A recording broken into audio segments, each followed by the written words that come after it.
are current conversations with Lydia, Andrea, and Leah. And over the past 8 weeks, we have developed a blog and podcast regarding current events. We have covered topics like how books have had an influence on current events through our blog. And through our podcast, we have most recently talked about video games and its effect on current events. As we begin creating blogs on March 20th, 2021, we are going to move into the topic of internet and social media. We are specifically going to be talking about the history and pros and cons today of the internet and social media. And what's really exciting is Anj, Lydia, and we traveled to Boyce College located in Louisville, Kentucky to ask Gen Z students at this college some questions about their basic knowledge of what the internet and social media are. And what's really interesting about this group, this generation as a whole, is that they grew up with the internet and social media. So we found it really interesting just seeing what they know, considering the fact that yes, they really don't know a time before the internet and social media existed. So we're really excited to talk more about this with you guys, and we hope you guys enjoy. It is an online medium for interacting with people all over the world. So my definition of the internet is the database in which we can gain information and knowledge from that extends all over the world. So what is the internet? According to The Guardian, the internet is the wider network that allows computer networks around the world run by companies, governments, universities, and other organizations to talk to one another. So the internet allows us to stay in communication with one another, whether that's a friend who lives next door or a friend who lives across the world in a completely different country, speaking a completely different language. So the inventors of the internet are most commonly given to are scientists Bob Kahn and Vint Cerf. So in the 1970s, they developed a system called Transmission Control Protocol and Internet Protocol.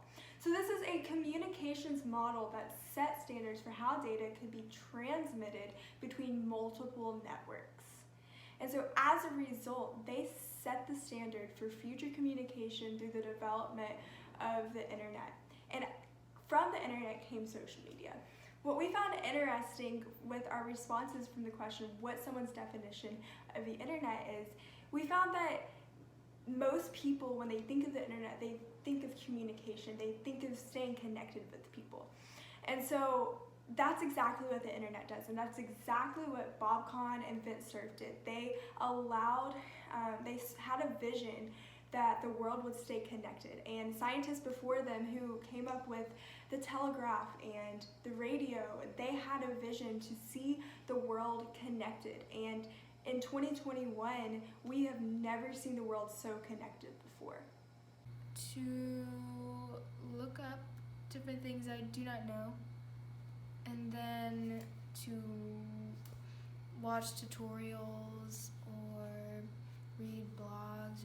According to Pew Research, 98% of U.S. adults use the internet, and 82% of adults ages 18 to 49 use social media.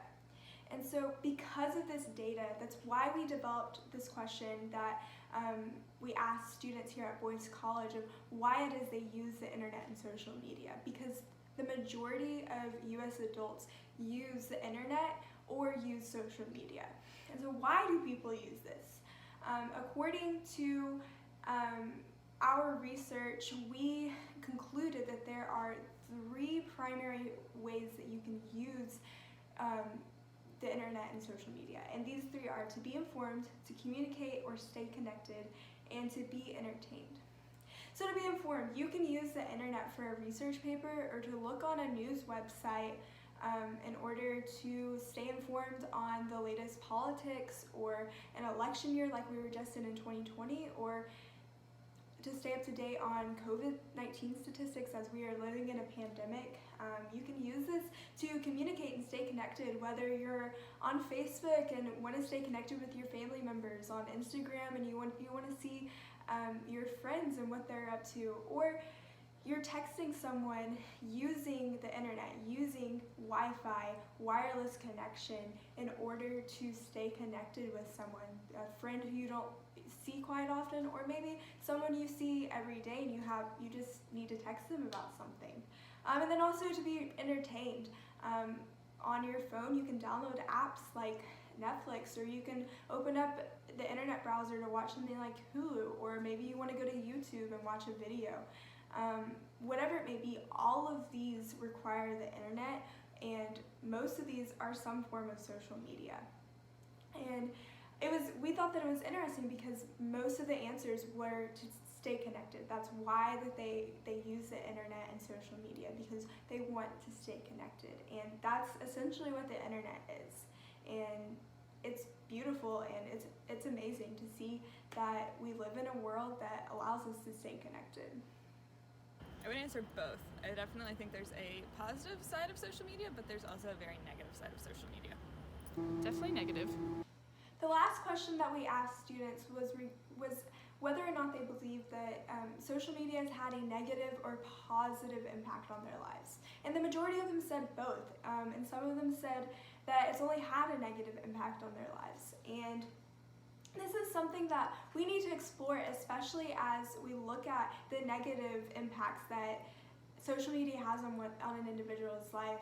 Because from social media has come cyberbullying, comparison issues, self-confidence issues, and just a multitude of things, like even suicidal thoughts. And it's the amount of communication that we have with one another is great, but it's also heartbreaking to see the negative things that have come from social media. And according to CBS News, Facebook and other social media platforms like it have taken steps to better the negative effects that social media has on individuals. They have created time limits that an individual can set in order to limit the amount of time spent on social media. And this is great. It's so great to see these huge platforms creating more positive ways to better the time spent on social media and to reduce these negative impacts. But there's also positive impacts that have come from social media, such as being able to communicate with one another better, or being able to share about things that you're passionate about. But again, moving forward, it's so important to see that there are negative things that can come from social media and the amount of communication that we have with one another. Thank you so much for watching, and we really hope that this was informational but also enjoyable to watch. Please join us next week as we discuss how the internet and social media have affected and impacted current events. We hope to see you there. Bye.